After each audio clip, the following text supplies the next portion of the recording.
Pozdravljeni. Pred samo dirko za veliko nagrado Miamija si moramo vzeti čas tudi za zadnji brifing.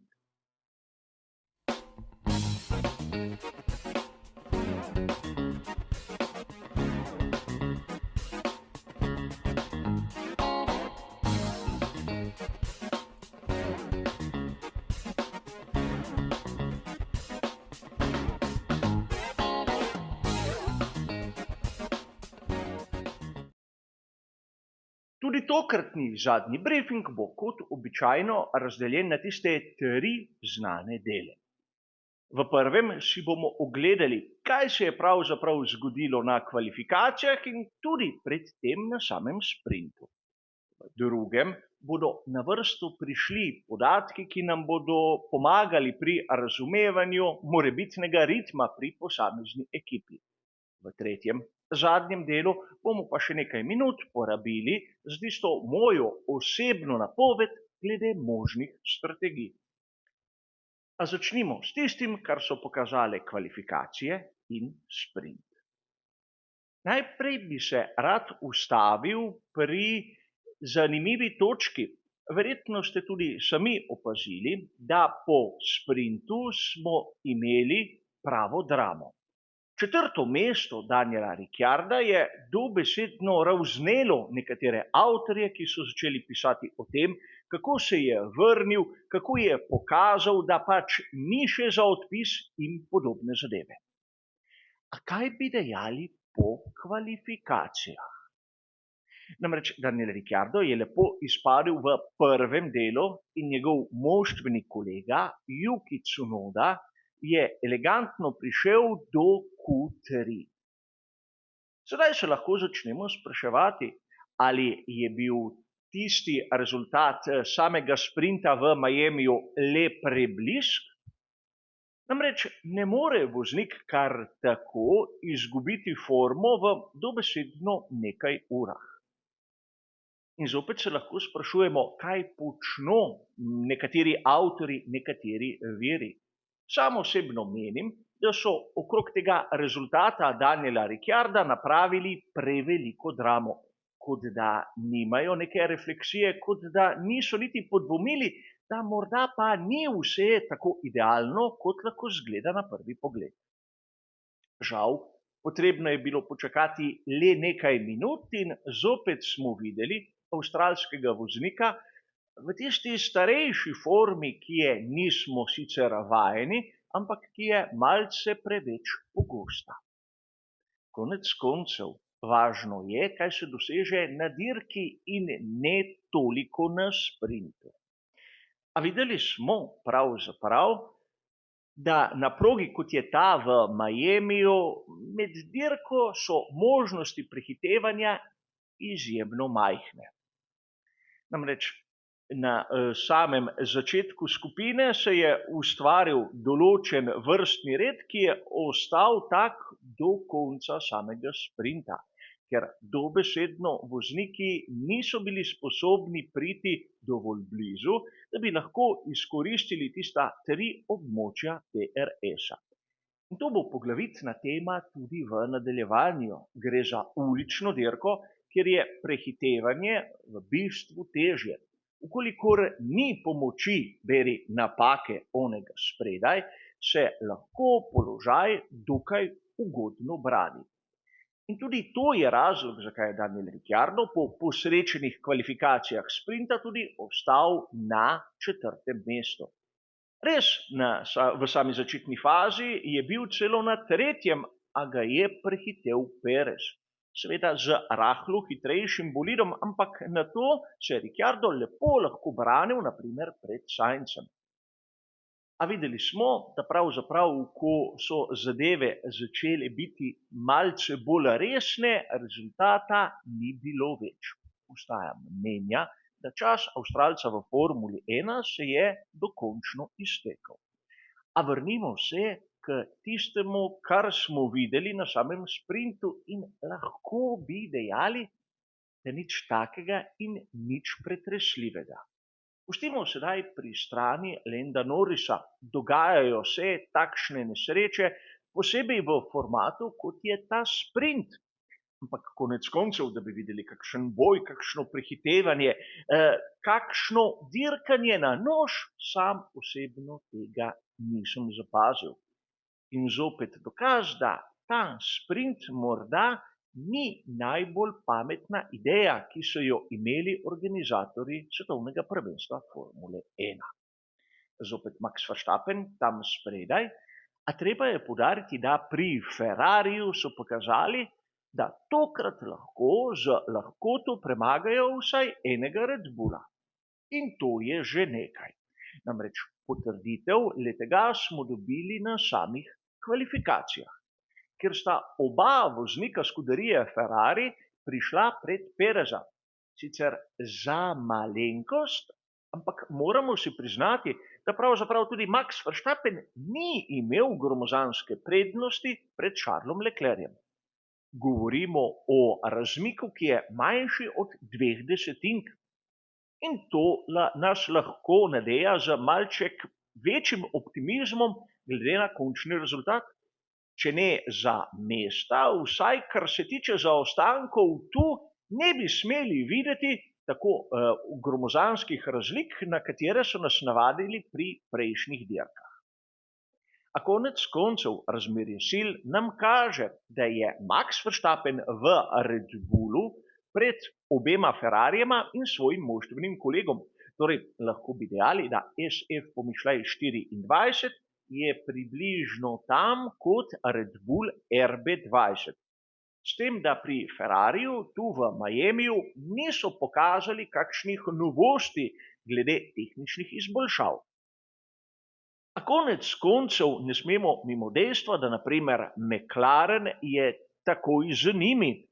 In to bi znalo biti izjemno zanimivo, čeprav hitrost McLarena, kot bomo videli v nadaljevanju, še ni na nivoju prvih dveh ekip. Na samih kvalifikacijah malce boljša forma tovarniške ekipe Mercedes, ampak po mojem osebnem videnju še zdaleč ne tisto, kar mnogi izmed nas pričakujemo od te ekipe. Zaostanek na krog je po mojem videnju previsok, da bi lahko to imeli za soliden rezultat. In seveda na to vsi ostali. A verjetno sedaj, ko smo malce bolj podrobno razdelali vse tisto, kar se je zgodilo na sprintu in kvalifikacijah, si je potrebno ogledati tudi malce bolj poglobljeno tiste številke, tiste pokazatelje, ki nam lahko dajo nek občutek, kakšen bo ritem. Seveda pravega ritma zaradi sprinta ni računal dobesedno nihče. Sam sem vzel podatke, ki so na razpolago, sem nekako tudi skušal vklopiti rezultate samega sprinta in prišel do zaključka, da seveda Red Bull z Maxom ima na krog približno tam do 0,1 prednosti pred Ferrarijem. Po drugi strani s Perezom so, kot sem že omenil, približno na enakem nivoju. McLaren zna zaostajati že 0,3, morda 4 na krog, medtem ko Mercedes zna biti za prvimi 3 ekipami že okrog slabe sekunde. A verjetno marsikoga izmed vas zanima naslednje, katere ekipe so izboljšale kvalifikacijski rezultat iz sezone 2023. Namreč, če pogledamo, vidimo, da so bili samo v 3.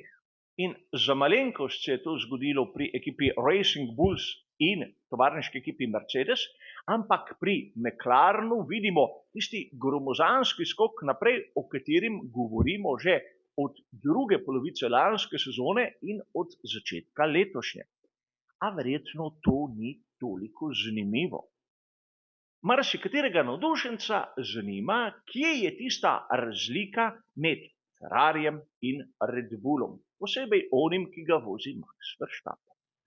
In če ste sledili mojim predhodnim prispevkom, ste verjetno ugotovili, da sem mnogokrat omenil, kako pri skuderiji Ferrari lahko opazimo kronično pomanjkanje visoke končne hitrosti. Po eni strani, če pogledamo te preglednice, bomo videli, da velike razlike med Red Bullom in Ferrarijem seveda ni. A če pogledamo telemetrijo, kjer vidimo najhitrejši krog Maxa Verstappena, Charlesa Leclerca in Carlosa Sainza mlajšega, bomo takoj ugotovili, da pravzaprav je Max Verstappen dosegel višjo končno hitrost tam na koncu ravnin. In to mu je na koncu dalo najboljši štartni položaj. Tudi če se ozremo za trenutek na mikrosektorje, bomo videli, da v tistih malce bolj zavitih, malce bolj tehničnih delih je Ferrari boljši, ampak v večini kroga prevladuje Max. Torej Ferrari z višjo stopnjo aerodinamičnega oprijema, oziroma lahko bi dejali, da ima Ferrari SF pomišljaj 24 tudi malce višji pasivni zračni upor, torej tisti zračni upor, ki ga generira sama šasija, brez da bi iz tega dobili določeno količino oprijema. Namreč tudi na začetku pospeševanja bi lahko dejali, da Ferrari ni tako slab, ampak Red Bull doseže potem v drugem delu boljši rezultat. A kot zanimivost, da bomo znali primerjati. Namreč prav ta razlika, čeprav minimalna med Ferrarijem in Red Bullom, bi znala biti ključna, kajti višja končna hitrost seveda pomaga pri manevru prehitevanja. A vseeno, tu v Miamiju so razlike majhne. In lahko bi dejali, da pravzaprav bo ključnega pomena strategija, ki si jo bodo izbrali pri posameznih ekipah. In ker gre za ulično dirko, je vsako razmišljanje o strategiji z dvema postankoma, mislim, da popolnoma neumestno. Ker je gneča na progi tako verjetna, se jo morajo vozniki čim bolj izogibati. Videli smo na samem sprintu, ko se ustvari ona kolona, dobesedno tudi, če si hitrejši, enostavno ne prideš mimo. Zato tista najbolj očitna, tista, bi lahko dejali, najbolj enostavna strategija je začeti na pnevmatiki medium, odpeljati tam 23 krogov in nato natakniti pnevmatiko hard za preostalih 34 krogov ter priti do cilja. In seveda pnevmatika medium na začetku zaradi tega, da na štartu voznik ohrani svoje mesto na štartnem razporedu ali pa skuša pridobiti vsaj eno.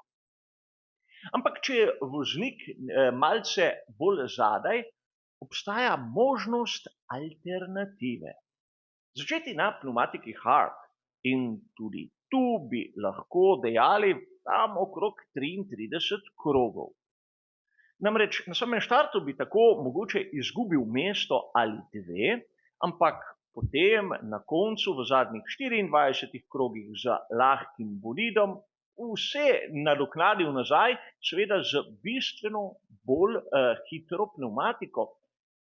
In po drugi strani, ker bi se vozniki pred njim ustavljali po tisti prejšnji shemi, bi se mu dobesedno umikali s proge in bi tako izgubil manj časa, kot bi bilo, če bi seveda se ustavil tudi on tam okrog 22. do 25. kroga.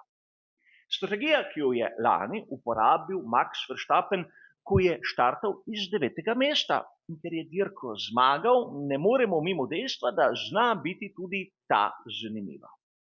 Kot tretja varianta bi lahko dejali, da obstaja možnost tudi začeti na pnevmatiki soft.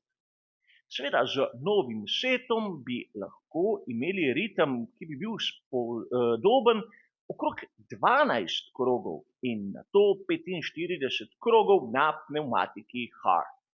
Videli smo na samem sprintu, da je mogoče uporabljati tudi to tipologijo pnevmatik.